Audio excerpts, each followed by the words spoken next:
on the rotting fringe of the vast Vaedran Dominion, where rural provinces bled into the wild, a young half-elf sat huddled against a lichen-slick pillar. The stone bit into his spine, colder than the grave, but Gwyar Hollin hardly noticed. His world had narrowed to the thrum of agony in his side and the taste of copper in his mouth. He raked a hand through matted black hair, his fingers trembling. His ribs were a cage of fire, throbbing in time with his frantic pulse, a parting gift from a Vaedran soldier's iron cudgel, heavy as an anvil, that had crushed him when he fled the temple. Guilt sat heavy in his gut, threatening to pull him under, yet a dark, breathless chuckle escaped him. The absurdity of it all. He closed his eyes, and the chaos burned behind his lids, the chaotic tapestry of spilled blood on holy stone, the screaming friars begging him to run. Now the stitches along his flank had failed. Damp warmth seeped through his tunic, plastering the fabric to his skin. He had been running for 3 days, a relentless, lung-burning flight since his home was ransacked. They were there for me, he thought. The realization cold as the wind howling through the ruined tower's hollow eyes. I know it. He had chosen a haunting place to die. The wind shrieked through the broken masonry, trying to wake something long dead in the stone. It offered no shelter. He squeezed his eyes shut, willing the pain to mute itself, but a dull pressure unfurled in his chest instead.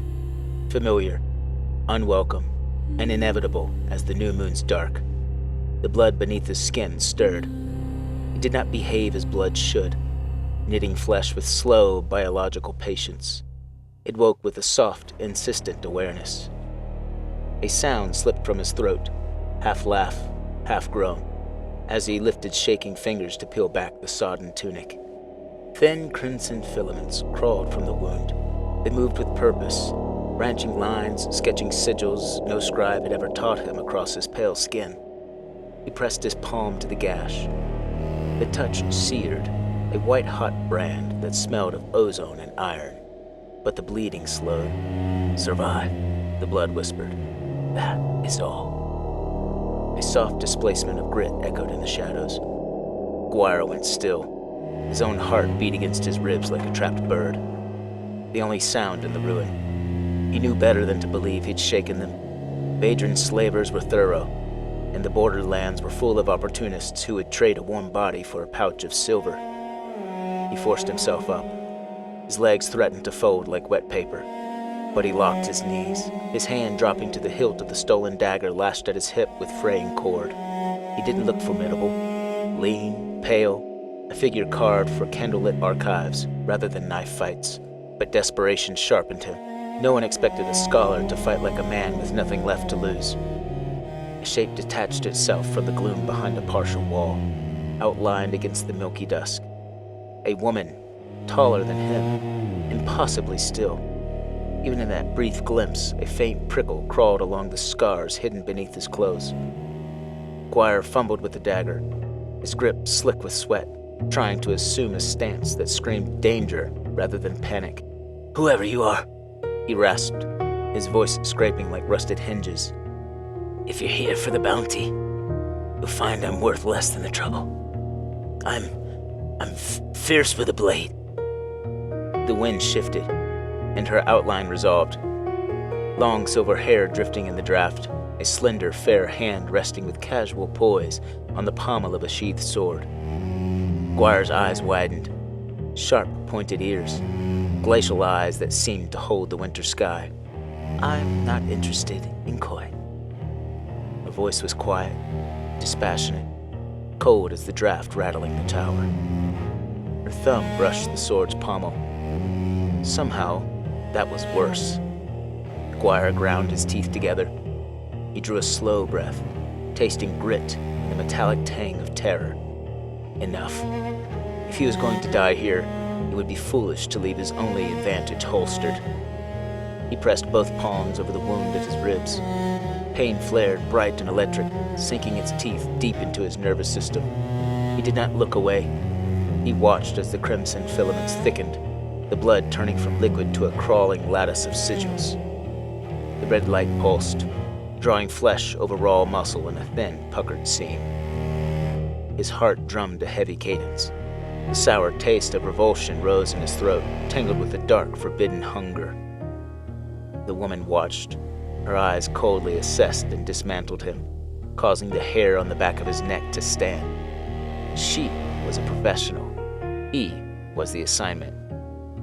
Then what are you interested in? Gwyar asked, his voice lower, thinned by exhaustion. Maybe just killing me? Turning me into a personal slave? I'd rather die. The elf inclined her head a fraction, eyes narrowing. She regarded him as a naturalist might study a wounded hawk. Wary curiosity edged with clinical detachment. My name is Lirio Alianra, she said. My orders require that you come with me. A gust stirred the wreckage between them. The thin scar lines along Gwyar's arms pulsed, recognizing her presence before his mind did. You can come with me, she continued, her tone flat. Or you can stay here and wait for the slavers to find you. But if you flee again, understand this. Her hand settled on the hilt of her sword with deliberate slowness. I will find you. As the last threads of crimson sigil sank into his skin, the agony faded to a dull throb. Gwyar lifted his chin, meeting her gaze, pale gray locked with glacial silver. For an instant, he thought he glimpsed something behind her impassive veneer. Fatigue, perhaps, or the first flicker of doubt. His lips twisted into a humorless half-smile. Miss Lirio, he rasped. Everyone knows it's no fun looking after a crippled goat. And with the way my legs are wobbling, are you sure you want me to come along? The wind carried his awkward plea across the space, ruffling the hem of her cloak. She studied him in silence, weighing whether he was mocking her or simply pathetic. Her hand stayed on her sword, but she did not draw it. At last, the corner of her mouth curved in something that might have almost been wry amusement, though on her, looked as out of place as snow in midsummer. A goat, she murmured, tasting the word like a foreign concept. You presume much, Gwyar Hollin. The way she spoke his name, like an invocation rather than a courtesy, sent a cold spike down his spine. She inclined her head a fraction. Not quite agreement, not refusal. But perhaps I'm not without sympathy for the unfortunate. You will have the span of this night to decide whether you will cooperate. When dawn comes, I will not ask again. Her gaze flicked to the ragged gash in his tunic as she stepped back in the deeper shadows, her form dissolving into the broken silhouette of the tower. Rest while you can. You will need your strength. A low growl slipped from Gwyar's throat before he could stifle it. It sounded thin in the hush, the complaint of a cornered animal too tired to bare its teeth. He braced his hands against the pitted stone, forcing air into his lungs. The silence pressed in, heavy as the walls. His gaze drifted down to a glint buried near his boot. He crouched, fingers brushing aside powdered mortar, until they closed on a jagged shard of mirror. The reflection that stared back was gaunt and hollow-eyed. Skin etched with pale scars spider-webbed up his neck and across his collarbone like some obscene script. His hair, once black, was streaked dull by grime and ash. He looked like a mistake, a foundling. He stared into the shard. His grip tightened until blood welled along its edge. Fate seemed determined to break him, but he would not yield easily.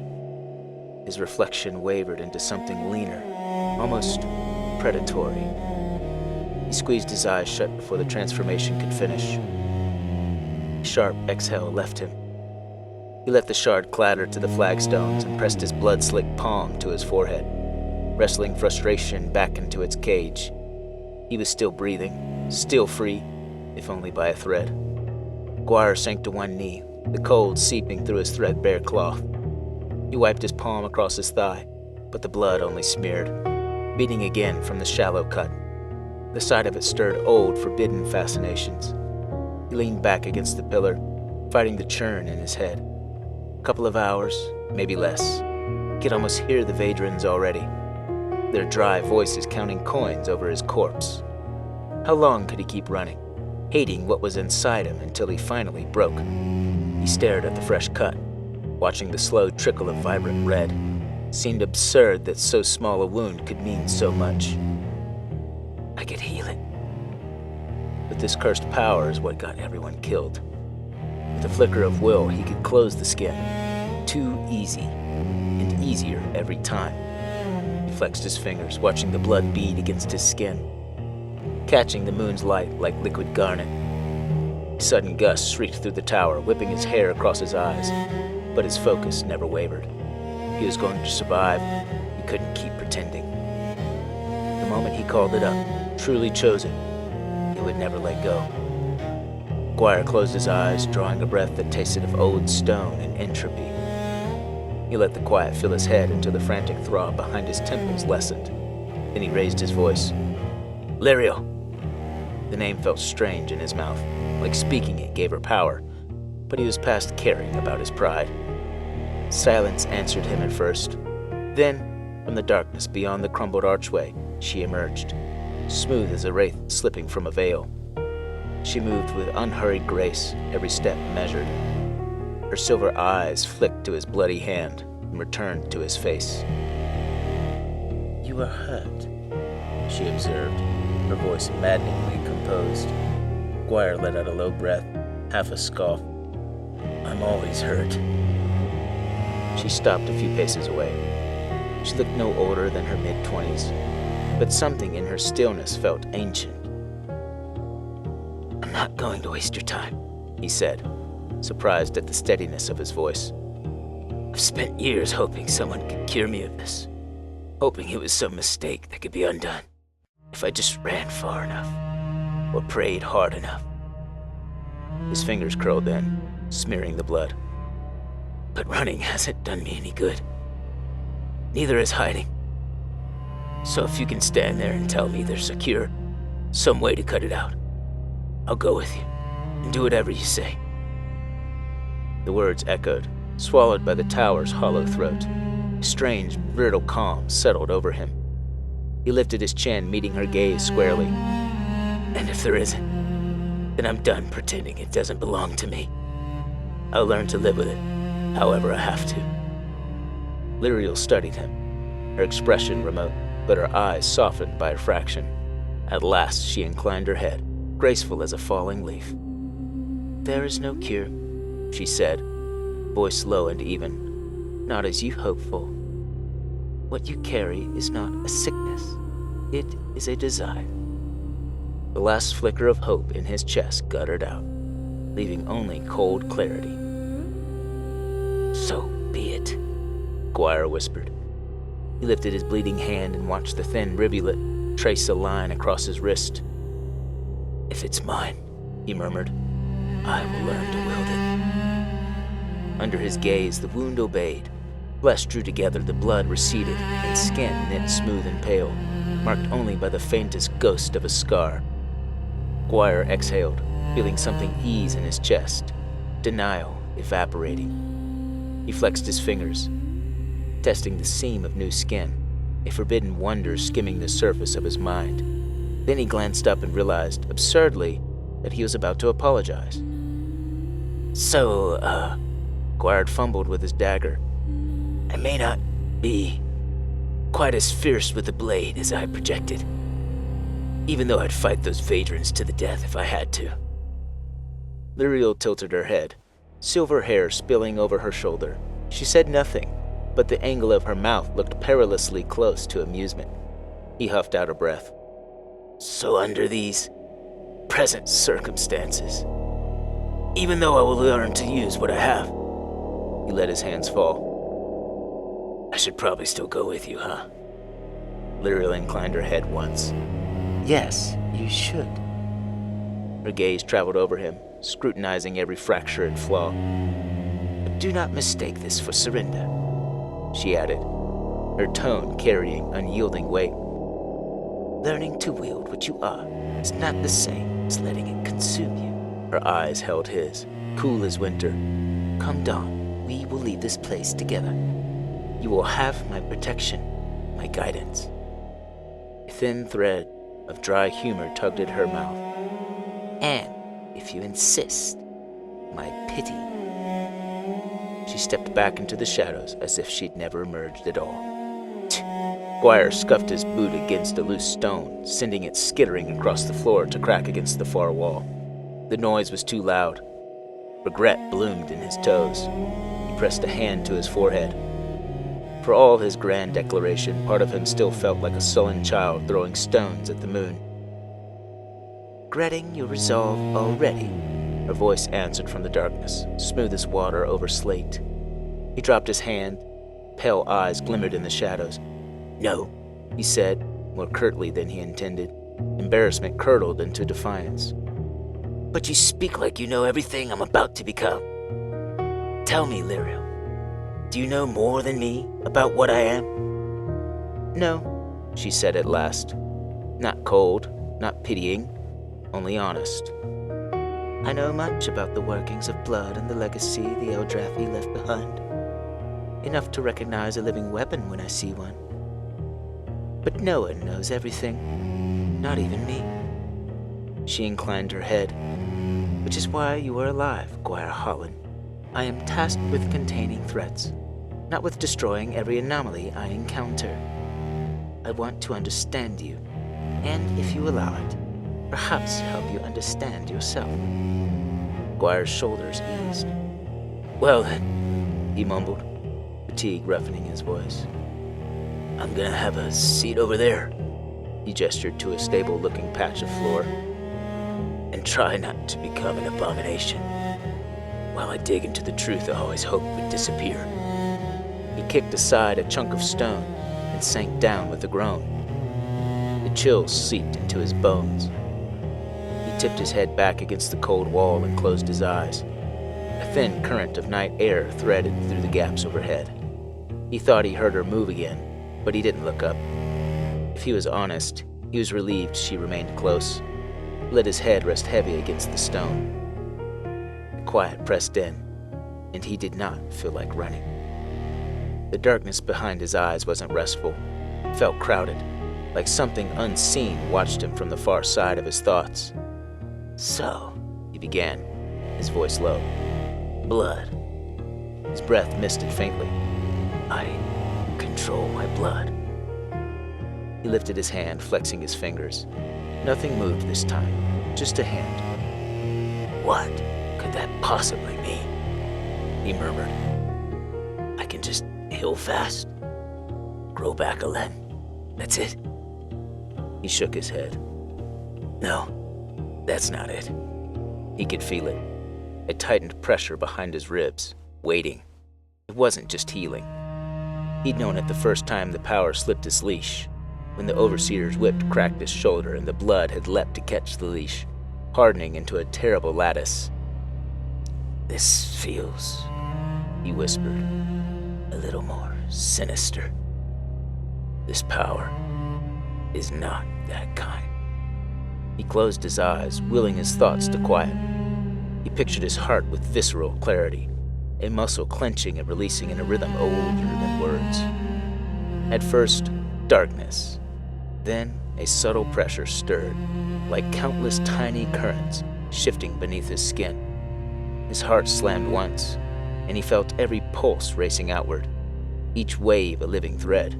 The detail was terrifying, intimate. Circulation. He imagined the channels widening. Warmth pulsed at his core, faint as coals coaxed to life. Slowly it spread, shoulders, arm, chest, until the chill eased into a prickling flush. A dry laugh escaped him. He opened his eyes. The tower was unchanged. Lyriel watched from the shadows, but for the first time in days, he felt something approaching comfort. "Small mercies," he murmured. His eyelids grew heavy. Maybe he could actually sleep. "Seems like we're gonna have a long journey tomorrow," he rasped. She didn't reply. He took that as reassurance.